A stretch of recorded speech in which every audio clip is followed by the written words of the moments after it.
PSC ഇൻ്റർവ്യൂവിൽ ഏറ്റവും important ആയിട്ടുള്ള ഒരു കാര്യമാണ് ബയോഡാറ്റ എന്ന് പറയുന്നത്. ബയോഡാറ്റ എന്നത് ആക്യുറേറ്റ് ആയിരിക്കണം. നമ്മൾ സത്യസന്ധമായ വിവരങ്ങൾ മാത്രമാണ് അതിൽ നൽകിയിരിക്കേണ്ടത്.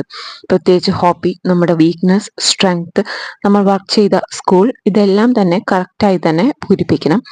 ഏറ്റവും ഇമ്പോർട്ടൻ്റ് ആയിട്ടുള്ള നമ്മൾ വർക്ക് ചെയ്ത സ്കൂളിനെ പറ്റിയിട്ടുള്ള ഒരു താറോ നോളജാണ്. അവിടെ ഏതെങ്കിലും പ്രോജക്റ്റുകളൊക്കെ ഉണ്ടെങ്കിൽ അതിനെപ്പറ്റി, പുതിയതായിട്ട് ഏതെങ്കിലും പ്രോജക്റ്റ് അല്ലെങ്കിൽ ഏതെങ്കിലും ഒരു സംരംഭമാണ് ആരംഭിക്കുന്നുണ്ടെങ്കിൽ അതിനെപ്പറ്റി, അതുപോലെ നമ്മുടെ വീക്ക്നെസ് നമ്മൾ എഴുതുമ്പോൾ അത് നമുക്ക് പോസിറ്റീവായിട്ട് മാറ്റാൻ കഴിയുന്ന വീക്ക്നെസ് ആയിരിക്കണം എഴുതേണ്ടത്.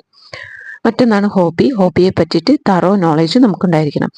പല വ്യക്തികളും ഇപ്പോൾ കഴിഞ്ഞ ഇൻ്റർവ്യൂകളിൽ നമുക്ക് മനസ്സിലാക്കിയത്, പല വ്യക്തികളോടും ബയോഡാറ്റയിൽ നിന്ന് മാത്രമായി ഇൻ്റർവ്യൂ പാനൽ മെമ്പേഴ്സ് ചോദ്യങ്ങൾ ചോദിച്ചിട്ടുണ്ട്. മറ്റ് പുറത്തുനിന്ന് ഒറ്റ ക്വസ്റ്റ്യൻസ് പോലും ചോദിക്കാതെ ഇൻ്റർവ്യൂ എന്നത് ബയോഡാറ്റ ബേസ്ഡ് മാത്രമായിട്ട് ഒരുപാട് ക്വസ്റ്റ്യൻസ് കാൻഡിഡേറ്റ്സിന് നേരിടേണ്ടി വന്നിട്ടുണ്ട്. So be prepared.